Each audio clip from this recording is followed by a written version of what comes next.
It is time for Dominaria to finally become whole. I will stitch perfection into the flesh of this land.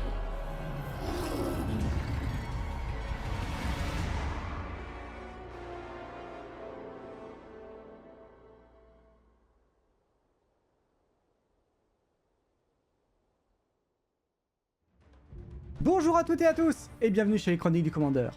Dominaria Uni sort bientôt, et c'est le moment de voir ensemble les cartes qui sont le plus intéressantes pour nos formats Eternal. Je suis Ragan, et voici le top consacré aux rares mythiques de l'extension, pour le duel Commandeur.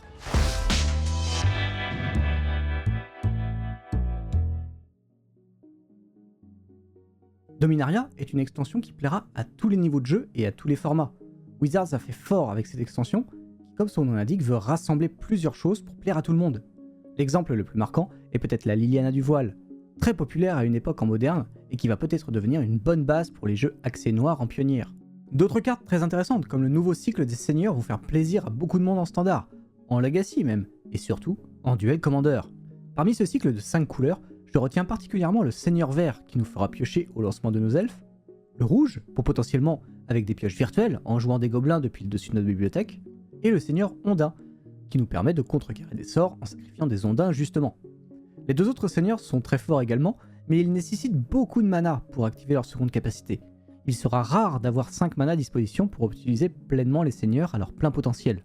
Et également que pour le moment, Tribal Soldat et Tribal Clerc n'ont aucune maison prédisposée malheureusement. Voilà pour cette petite mise en bouche. Avant de rentrer plus en détail dans la vidéo, je vous invite à vous abonner à la chaîne et à activer la cloche si ce n'est pas déjà fait. N'hésitez pas non plus à lâcher le pouce bleu et à partager la vidéo s'il vous plaît, cela aide énormément la chaîne. Et bien sûr, vous pouvez nous suivre sur les réseaux sociaux, Facebook et Twitter, ou encore nous rejoindre sur Discord pour discuter avec nous de l'édition, des ajouts que vous avez prévus pour vos decks, ou encore poser des questions aux arbitres présents et jouer avec le reste de la communauté. Et c'est parti pour le blanc, avec 2-3 cartes très intéressantes pour le format. La Vigile de la nouvelle Benalia me permet de parler de cette nouvelle capacité arrivée dans l'extension de Dominaria Uni, l'enrôlement. Cette capacité va vous permettre de booster votre créature attaquante en engageant une autre créature qui n'a pas le mal d'invocation, soit par le fait de posséder la célérité, soit par le fait d'être arrivé un tour avant sur le champ de bataille. Outre le fait qu'il est amusant de revoir ce terme de mal d'invocation sur les cartes de nos jours, cette capacité sera très utile dans les jeux ayant la possibilité de mettre une grosse pression à l'adversaire. A noter que ce n'est que la force de notre créature qui sera augmentée, donc faites bien attention à ce que vous avez en face avant l'attaque. Pour en revenir à notre petite créature, son faible coût et ses multiples capacités la rendent potentiellement jouable en duel commandeur. Si vous compensez le nombre d'attaquants par la qualité en enrôlant une créature, vous allez pouvoir appliquer un regard de 2 sur votre bibliothèque. Et si jamais vous êtes plutôt dans les phases d'attaque suicidaire, vous pouvez donner l'indestructibilité à la Vigile en vous défaussant d'une carte. Sans être la panacée, le fait d'engager une créature comme Emara, par exemple, pour profiter de sa capacité tout en ayant la possibilité de protéger notre créature, peut vous pousser à la tester dans vos jeux. Les jeux très aggro jouant déjà le Sacrelan Aguirre et l'avant-garde d'Adanto pourraient vouloir également jouer ce nouveau soldat pour pouvoir profiter ainsi du regard, capacité se rapprochant le plus d'une pioche pour la couleur blanche. Le garant de la paix consacré, une 3-3 pour 3 mana avec la vigilance qui va nous permettre de nommer une carte chez notre adversaire et d'en augmenter le coût de mana de 2. Grosse amélioration de l'entrave sort d'élite puisque là vous allez pouvoir nommer n'importe quelle carte et pas juste une qui est dans la main de votre adversaire. Gros bonus également, les capacités activées de la carte nommée seront également taxées de 2 manas supplémentaires, vous permettant de nommer à tout hasard un arpenteur. Excellente carte de Stax, on pourra la retrouver sans doute dans les jeux Edbeer comme Isamaru, qui aime retarder l'adversaire en mettant à mal ses principales stratégies, qui consistent généralement à jouer son général au plus vite et d'en abuser le plus possible. Enfin, de notable et très intéressant, j'ai vu l'ange mythique de l'extension, le Parangon de Serra, un ratio assez correct pour son coût de mana, qui va nous permettre de jouer un terrain ou un sort de permanent d'un coût inférieur ou égal à 3 depuis notre cimetière à chacun de notre tours. Et si le permanent réanimé se fait gérer, on gagnera 2 points de vie en compensation. L'ange rend ainsi les fetchlands très intéressants, nous permettant de les rejouer en plus de gagner 1 point de vie en prime. C'est peut-être la carte qui va faire basculer la mana base des jeux monocolores pour pouvoir accéder à une source de mana régulière à chacun de leurs tours. Pour certains jeux blancs, il fera office de kill alternatif comme dans Sveltepath, où vous allez pouvoir rejouer des enchantements depuis le cimetière sur l'ange ou sur votre général fraîchement relancé depuis sa zone de commandement, ou depuis votre cimetière d'ailleurs. Point de règle très intéressant sur cet ange, c'est que la capacité d'exil se met sur la pile. Ça n'a l'air de rien comme cela, Mais si vous jouez des créatures avec le flash, vous pourrez les relancer depuis votre cimetière une seconde fois. N'étant plus au cimetière ensuite, la capacité de l'ange échoue et votre créature est sur le champ de bataille, en plus de vous avoir fait gagner 2 points de vie. Au tour du bleu maintenant, avec le canaliseur d'éther. Peut-être un nouveau cycle de créatures pour Wizards. Nous avions déjà le sangrammage inhumain chez Strixhaven, et voici qu'il nous propose son acolyte bleu. Ici on retrouve un peu les mêmes types de capacités, mais associés au bleu, tels que créer une créature avec le vol, piocher une carte sans perte de points de vie, ou la possibilité de renvoyer un permanent non-terrain dans la main de son propriétaire. La carte est ok pour le format. Équilibré sans être trop dégénéré, et c'est peut-être son principal problème, vu que le format essaye d'abuser de cartes qui rigolent 0 la plupart du temps. Elle pourrait trouver de la place dans un jeu plutôt contrôle, ou jouant régulièrement Blink pour répéter sa capacité. On passe à la maîtresse d'Oct de l'Académie. Une 2-3 pour 2 mana bleus qui va permettre à tous les joueurs de piocher une carte supplémentaire par tour contre un surcoût de 2 mana par sort joué pendant ce tour. La carte ne rentrera pas partout malheureusement, mais elle est loin d'être mauvaise.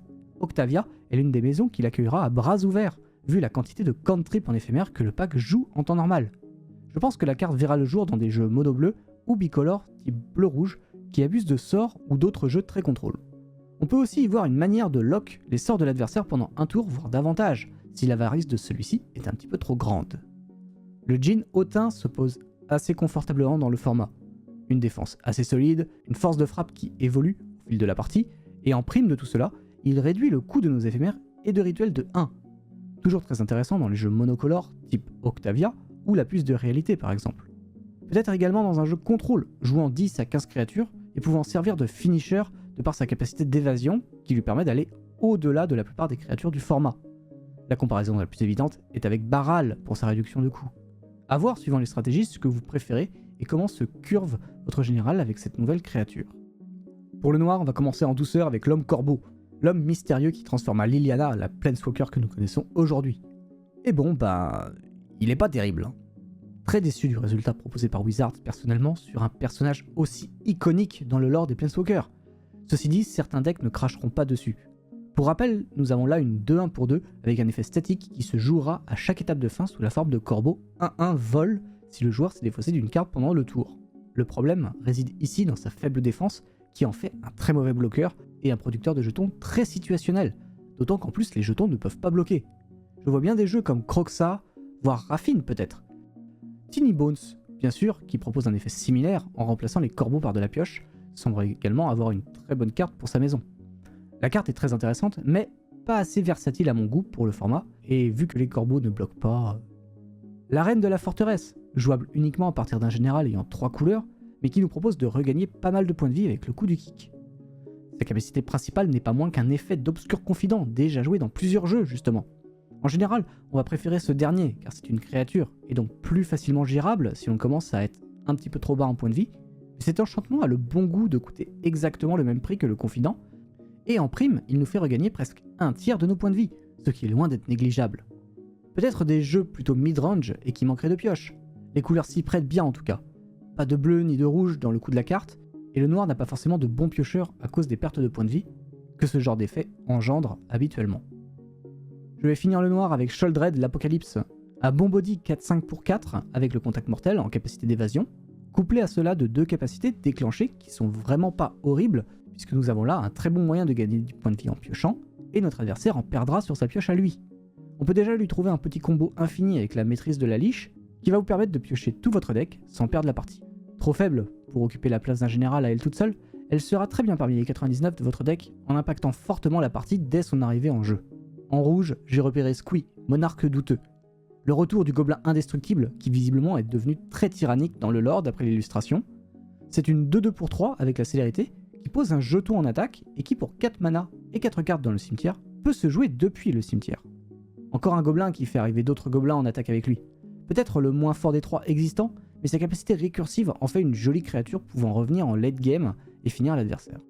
Les jeux mono-rouge aggro jouent en général le Phénix de Cendre pour sa capacité d'évasion, donc pas sûr que le gobelin trouve une place toute faite pour lui dans les jeux good stuff. Par contre, si vous aimez jouer gobelin, c'est une toute autre histoire, et je pense que vous ne direz pas non à ce genre de créature dans votre jeu. Une autre carte rouge, mais cette fois-ci dans les packs commandeurs de l'extension, le canon à mana. Un enchantement pour 3 qui va infliger à n'importe quelle cible des blessures en fonction du coût de mana du sort multicolore que vous allez jouer. Ça donne envie de la jouer dans un jeu comme Nifizet, qui abuse allègrement de sorts multicolores à cause de son général, mais la carte me semble tout aussi viable dans un jeu blanc-rouge-noir par exemple, qui joue des blasts et autres créatures très agressives. Le général Ferus Rokirik voudra sans doute de cette carte également, vu la quantité de cartes bicolores qu'il joue, pour pouvoir déclencher le plus souvent possible l'effet de ce dernier. Autre carte potentielle, la Sage des Flammes Keld. Encore une carte avec l'enrôlement, mais qui, à défaut de se protéger comme la Vigile, va éliminer tout simplement les menaces adverses en jouant une carte du dessus de notre bibliothèque. J'aime beaucoup le design de cette carte, son ratio force et endurance est correct, pas de capacité d'évasion, mais de quoi surprendre l'adversaire dans ses calculs si vous révélez un sort punitif. Le point faible est que la carte doit être lancée à la résolution de la capacité et pas après les blocs par exemple. Pouvoir jouer le sort à n'importe quel moment aurait été très sympa stratégiquement je trouve. Dernière carte rouge, le Contaminateur de l'Instinct, une 4/4 pour 4 avec l'initiative qui réduit les coups de sort rouge de 1 mana rouge contre 2 points de vie. Il a également la capacité d'infliger une blessure où l'on veut quand on lance un sort de permanent rouge. La carte est très solide à mon sens. La première capacité est assez dangereuse, mais dans un jeu agressif à base de rouge, je pense que s'accélérer de 1 tour pour poser de sérieuses menaces vaut largement les 2 points de vie perdus des sorts. Je vois très bien la carte dans un jeu midrange agressif rouge-vert ou rouge-noir pour profiter des meilleures créatures justement. Wizard nous propose pour le vert une nouvelle variation de don non donné avec les menaces non identifiables. Pour 3 mana en rituel, vous allez chercher 4 cartes de créatures de forces différentes. L'adversaire en choisira 2 parmi elles pour les remettre dans votre bibliothèque, et le reste dans notre main. La carte est assez intéressante pour les jeux Kinan ou Ionis justement, pour aller chercher des pièces de combo comme des créatures à mana, ou des créatures qui peuvent aller tutoriser d'autres créatures pour aller chercher la bonne combo et plier la partie. Une des piles imaginables serait un Urza Seigneur Artificier, un Mage au trophée, un Titan primitif et une dérive de fantasme par exemple, pour pouvoir ainsi avoir à la fois des tuteurs et des menaces conséquentes, des choix vraiment cornéliens pour notre adversaire. On aurait aimé que les créatures aillent directement au cimetière et pas dans la bibliothèque pour les récupérer facilement. Je pense à Ogak ou encore Vengevine, qui à ce moment-là aurait pu revenir très facilement depuis le cimetière, et rendre beaucoup plus versatile ce tutor que Wizards a designé. J'aime beaucoup le Contaminateur de la Vigueur, une grosse guivre 6/6 pour 5 avec le piétement, qui, tout comme le Cavru Phyrexian, va réduire le coût de mana de nos permanents verts contre 2 points de vie, et qui va booster énormément nos créatures à coup de marqueurs +1/+1 à chaque fois que l'on lance un sort de permanent vert. Une carte vraiment très solide et qui peut retourner la partie si elle a le malheur de rester un tour de plus en jeu. Les amateurs de Lure Dragon seront très contents de voir Rivaz de la Griffe, une 3/3 pour 3 avec la menace, qui s'engage pour fournir 2 manas colorés pour pouvoir jouer des sorts de dragon. On peut également jouer des dragons depuis notre cimetière, une fois pour chacun de notre tour. La carte est très solide dans un jeu à base de dragons, elle accélère énormément l'arrivée de ceux-ci justement. Couplée avec la capacité statique de Lure Dragon, on va pouvoir faire arriver en jeu une fournaise démon étoilé par exemple, beaucoup plus rapidement, avec sans doute du mana en plus de disponible pour activer ses capacités de boost. Autre carte vraiment cool pour l'ancêtre dragon, l'Escoufle Enfer Bicéphale, une 5/5 pour 6 mana, mais 5 en vérité, qui va nous faire piocher à chaque fois qu'elle attaque, et en plus, elle a la célérité. Le bestiau est très sérieux dans le deck, et ses capacités d'évasion vont lui permettre de coller quasiment 100% du temps les 5 dégâts à votre adversaire. Ses couleurs, son coût de mana conséquent, le rend presque insensible à la plupart des anti-bêtes, qui se concentrent sur les petites créatures en général, et rien qu'une phase d'attaque le rentabilise déjà. Et voilà, mon top des cartes rares et mythiques pour le Duel Commander est terminé. J'espère qu'il vous a plu et va vous donner des idées pour améliorer vos decks. On se retrouvera la semaine prochaine pour la suite de ce top qui sera consacré aux généraux potentiels de l'extension. Et d'ici là, je vous fais de très gros bisous et je vous dis à très bientôt chez les Chroniques du Commander. Bye bye à tous!